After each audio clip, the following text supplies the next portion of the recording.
So why now? So let me talk about the equinox. The word equinox, what does it suggest? The word equinox suggests equality. Equality in what? Equality in how the sun interacts with the earth. Why do we talk about astrology? Why do we talk about these planets? Because Gaia is a planet and as such is not separate from the influence of all of the other planets in our beautiful solar system. On the day of the equinox is when the energies of the divine masculine and the divine feminine are at the perfect balance. The day and night are at the perfect balance of equality. The light and the darkness have equal presence. And that is when we can most exercise our free will through the center. When the forces of light and darkness are equally present, this is when there is opportunity to transcend through our free will into the light from the darkness. Because the external influences are completely balanced. And that's why, as human being, we have now it is only our free will that is at play to be able to make that choice. The way the sun is aligned in the northern hemisphere at the time of the equinox is when it is it is completely centered in the equator. And as such, we are able to see more clearly, more perfectly. So let me talk about the astrology and how that aligns through this equality, right? So on the day of the equinox, anytime the seasons change, they are portals. Anytime we have where day and night meet, where land and water meet, where seasons change, these create portals that open us up to higher dimensions. Okay, so let's talk about how the equinox brings in the age of the Aquarius. And in my opinion, this started at the solstice in December 21st, because I have seen so many powerful shifts happen through then, but the equinox now seals it in. For even those astrologers who believe that it is on the equinox at the age of the Aquarius dawn, this is it.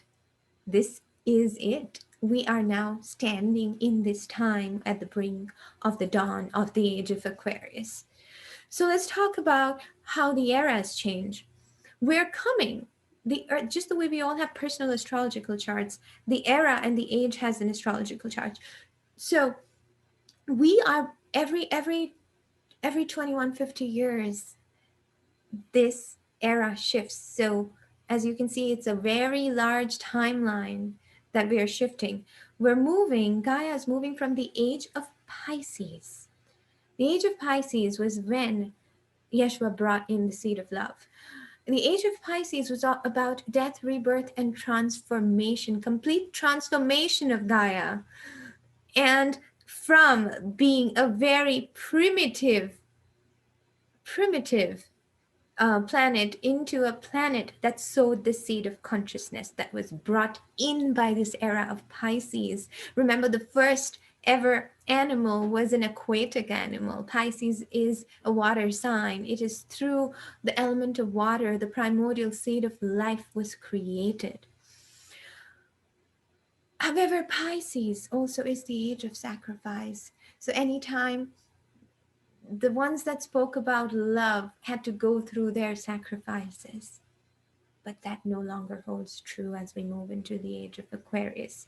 And since we are still on the brink of the shift, our bodies, our minds are still aligning to this understanding, just about beginning to understand how that is no longer the case. We're just about beginning to understand that every time we speak about our messages of love, we no longer have to go through a sacrifice and a pushback. Because the age of Aquarius brings in the energy of equality, the equality of everyone. And this is why We had so many astrological alignments in 2020 that saw the breakdown. The two main astrological factors that are breaking down the era of Pisces and bringing us in the age of Aquarius is Saturn in Aquarius and and Taurus having going through Uranus and breakdown. So let's talk about these two main things that bring in the age, right? Uranus in Taurus literally means the planet Uranus is the planet that brings in these sudden shifts. Uranus is linked to lightning, these lightning bolts and sudden shifts into Taurus, which is fixed earth, which is Gaia. Gaia is going through a complete sudden transformational lightning bolt shift. That literally is what Uranus in Taurus means. And as it brings this shift, all of these giant structures, because Saturn was in Capricorn a lot of last year in 2020, Capricorn is this masculine structures that have been built over time. These fixed structures, giant banks, organizations, um, any kind of financial structure, political structure that has been embedded, crusted into the earth like a giant building, is going to undergo a breakdown as Saturn and Pluto enter it. Pluto creates destruction. Saturn creates this, is the ruler of the structure, is the ruler of Capricorn. And then Jupiter came and there was a Jupiter Pluto Saturn conjunction in Capricorn. And Jupiter is like, okay, let me just speed up this process because it expands everything it touches. And it started breaking down these structures in preparation of this new age. Now, Capricorn also represents the masculine. So, as the structures of the masculine were breaking down, we were going more into the axis of Cancer Capricorn is of the Divine Mother and the Divine Father. We were going more and more into the Divine Mother's womb. Everybody last year saw a lot of people lost their jobs, and then they started going within and exploring themselves that they had ignored for so long. They're spending more time with their family. Cancer is about home and love and living from the heart, and they started exploring what they want to speak from their heart. There were so many small businesses that cropped up, the businesses of the heart that that came in, and and that started happening as well. So we are now, as we move into the age of Aquarius, we are seeing the beginning of starting to truly live from our hearts and not the 9 to 5s that they told us that we had to live with, that was the only way to live.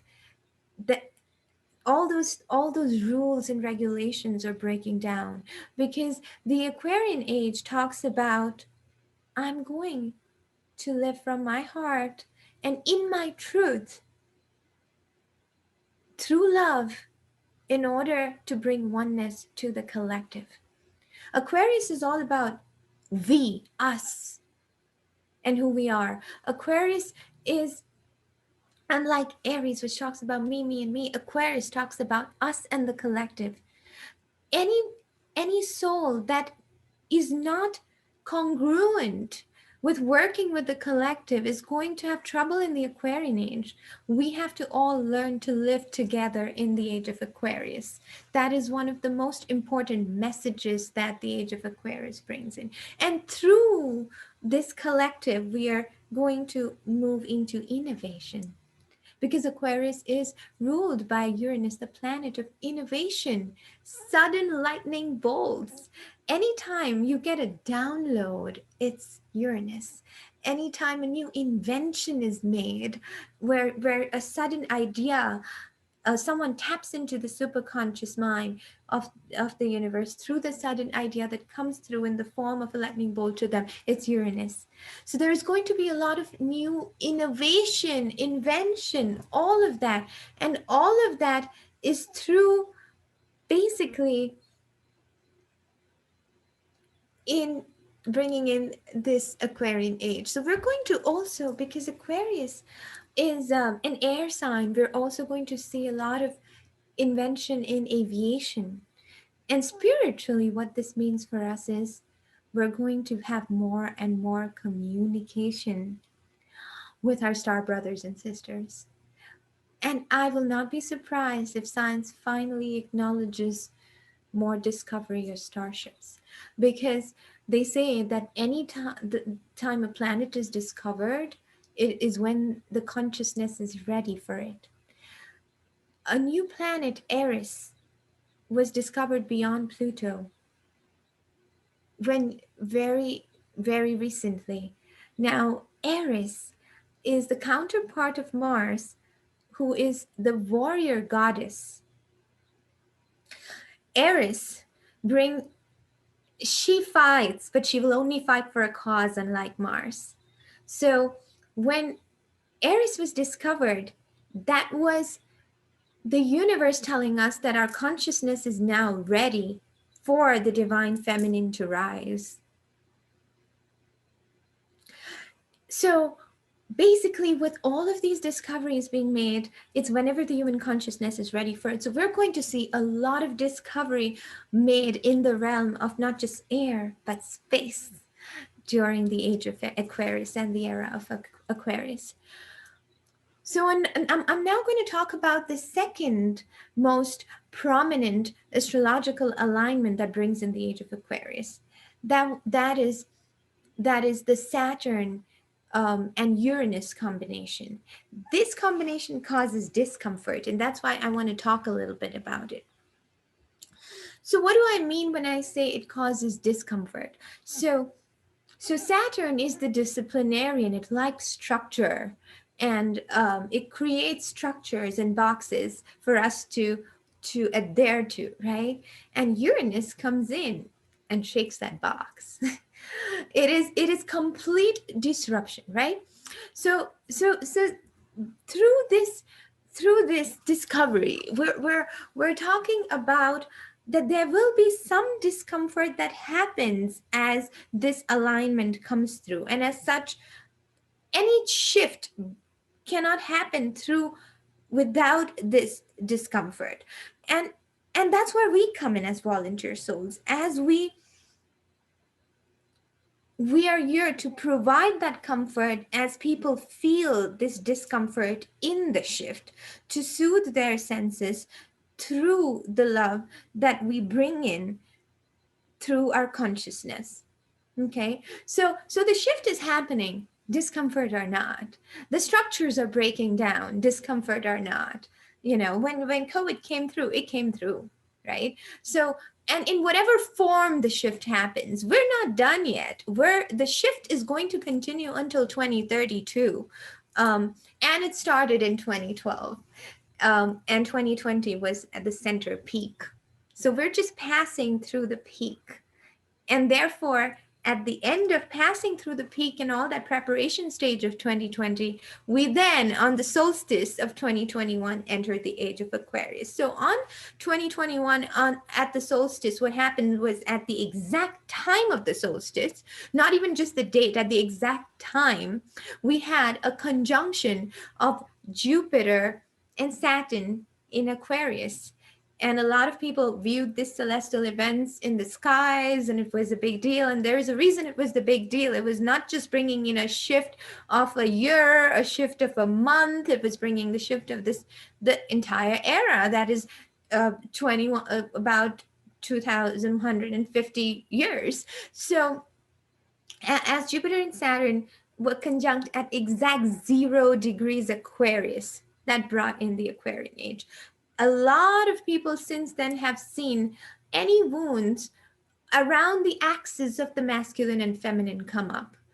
And through the trigger of these wounds, we have moved into the strength of our feminine. But first, there was the entire revolution that happened inside you, where your divine feminine rose. But at the end of it, there was a balance that was created, because we went through our wounds. Anytime we have a wound, we cannot just say, okay, I'm going to slap another layer on this wound and then ignore it, which is what we have been doing for so long.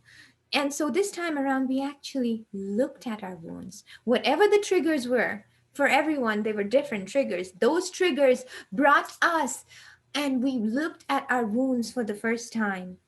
And as we opened that can, there were so many that came up. And then one by one, we went into putting the balm and healing it. But it is only through the acknowledgement and looking at it that we heal the wounds of across all lifetimes. And some of us are still doing it. And of course, it's a process, and it's going to, a lot of these processes go on for our entire life, because what we're healing is so many lifetimes. But for the most part, as we healed those, we then finally were able to come into peace with them. And through coming into peace with them, were we able to bring in forgiveness. And as we went through that forgiveness, we were then now finally merging with parts of the divine masculine. We were then becoming okay with the idea of the divine masculine. And that is what it means when we say the merger of the divine masculine and feminine. It is only through acknowledging the wounds of our feminine that we can go into this merger, because without that, the acceptance of the masculine is always at odds in our subconscious. We may not be having this consciously, but this is all happening in the subconscious. Now, this is at a personal level. What is happening at the collective level? Like I said, big structures are breaking down. All of the things that are happening in the political stream. Finally, there are so many revolutions coming through where people are talking about freedom and sovereignty. And freedom and sovereignty is nothing but speaking from the heart, and then speaking from your feminine. So this is what is happening at the collective level with the era of the dawn. So now, why are we talking about this on the equinox? Is because, like I said, some astrologers believe that the age of the Aquarius is brought in when the sun moves into Aquarius, which happens towards the end of February, right? When it literally moves into the sign of Aquarius, and then on the day of the equinox. So what I believe is what started on the solstice is now coming to a midpoint, or a balance on this equinox. So now we're finally at the point, as we went through all our purges, we're finally at the point where our masculine and our feminine are feeling more balanced. And so now, as I talk about that, let me talk about what is happening, right? We're almost about the next full moon, which is on the 28th next week, is in Libra, which is the sign of balance, right? I'm not surprised how everything always aligns in the planetary realm. So we have our full moon shining its light on Libra, which always talks about the balance. And Libra is the balance of the masculine and feminine, of the me versus we, of the light versus darkness, of the yin versus yang, right? And 2020 numerologically was the sign of balance. It is the duality with the zero. So it was the sign of balance, the sign of clear vision, through the balance that comes through the clear vision comes through the balance. It is through the union of the divine masculine and feminine is when we are in our center point, and through our center is when we see the clearest, when we download the clearest. Okay, another thing about Libra is it is also an air sign, so it is adding to the kick of the dawning of the air era of Aquarius and the space era of Aquarius. Okay, what's also happening on this full moon is that there are the number 13 is highlighted with the 13 degrees. Now, it's not just highlighted on this full moon, but for the last, I think, 4 or 6 full moons, we had a 13 degree. So what is the 13? The 13 is a number of the divine feminine. We have 13 lunations in a year. We have 13 weeks in the season. So this is the number of the divine feminine, which is being highlighted. Again, the rising of the divine feminine through the age of Aquarius. This is what is being highlighted. But there is also the number 8, which is being highlighted in this lunation because of the 8 degrees of a kite that's forming. So the 8 degrees is about, the number 8 is about abundance, but it is also about structure, because it's the double of 4. But it is not the structure that the four brings in, not the limited structure, but the divine structure, which then brings in abundance. It is, so it's talking about solving real problems that lead to abundance. So it is about using our mind to solve any pending issues that actually create this abundance. And that's what that number 8 is talking about. So in a sense, it's a very masculine number. So the combination of the 13 and the 8 is again talking about the balance between the divine masculine and feminine.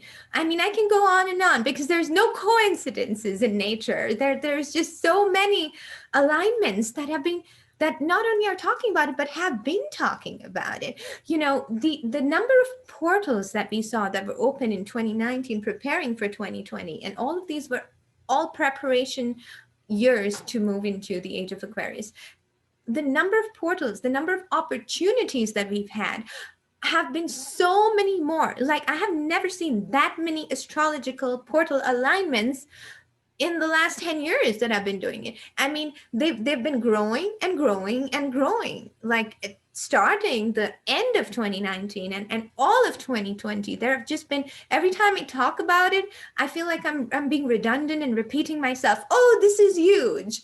And then I'm like trying to explain how it's a different kind of huge, you know? So it's like, I'm not just repeating myself. They are giving us these opportunities for the shift, and everyone in their own linear timeline, depending on what they're going through.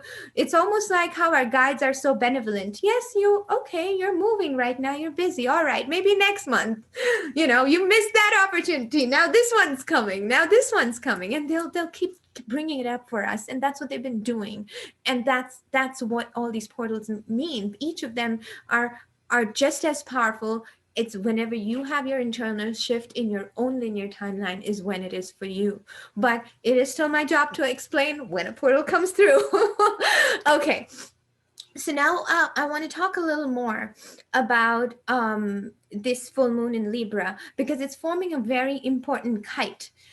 So a kite is a very interesting structure because it's a combination of two trines or two triangles. Now I'm going to talk a little bit more about the trine, and I'm not just talking about the astrological trine, but I'm talking about the triangle, which is the primary geometric shape in which creates all others. So the okay. Divine source through the dimension of oneness, when it splits into the dimension of duality, the dimension of dark and light, masculine and feminine, however you want to call it, that forms a triangle. Divine source bringing its divinity into this duality is what talks about the triangle. And as long as the two pieces of the triangle are connected to source, we are in alignment. And that is why the triangles, this is the primary geometric shape. Now, these triangles always bring in light from the highest source into illumination, into the two polarities. And the reason we're in the dimension of polarity is that's what creates the third dimensional plane. That is why it is called third dimensional. And it's through the polarity that we have our experiences. It's through the black and white that there are all these shades of gray that we come here to enjoy. So one more important thing that they're telling me to tell all of you volunteer souls is that for any of you who have wondered why have you come here and why do you go through this every time you try to sow the seed of love? Why do you go through this so-called crucifixion? I want you to understand that it was your choice. There's a reason we're called volunteer souls. So why did we choose this? Because in this dimension of polarity is the dimension of experience that we could never have in our dimension of oneness. This experience to feel to the fullest, to see all the different colors and try all the different foods and to experience all the different emotions and to create with our hands and to actually see our creation come into fruition. It is this experience that we chose. And the moment we understand that we are creators of our own life and we go into creation, we finally see the magic. So it is when we release the victimhood and understand that we made this choice because we wanted to enjoy for our own selfish reason of experiencing this third dimensional plane. You're here because you chose to be here, and there is a lot of beautiful things to experience here, and you're going to go back before you know it, back to source in the dimension of oneness. So while you're here, may as well enjoy it, right? I mean, it's not like, how long are you going to live anyway? So please be present in this moment and enjoy this presence, enjoy this dimension to its fullest, knowing that without losing sight of the fact that you still are you're on mission. And so you have the full right to enjoy every color, every season, everything that this beautiful world has to offer, as long as you do it in co-creation with divine will. And do not forget that you are your own mission and target. And as long as you bring the balance between your indulgence and your mission, the two polarities again. And it's all about bringing those two aspects in balance. And again, we're talking about balance on the day of the equinox. So coming back into the triangle. So the triangle brings in divine light from divine source into the polarities in order to bring the polarities in balance. So we have two trines going on right now, and the two trines together form the kite. So the first trine that's going on, we have a Mars-Saturn trining the moon.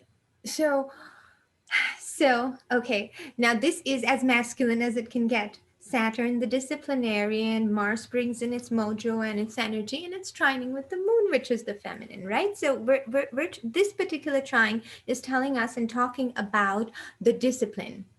It is talking about, yes, it's beautiful to be in your feminine, but without that discipline that the structure creates, and without the energy of Mars, which we use to actually bring our idea into action, our idea is just going to remain an idea and it's not going to be actionable. So that is what it's trying to tell us. Use your intuition that the full moon highlights, use the balance that the full moon in Libra highlights, and bring in the energy of Mars and the structure of Saturn to create what you need to create. That is your first trine.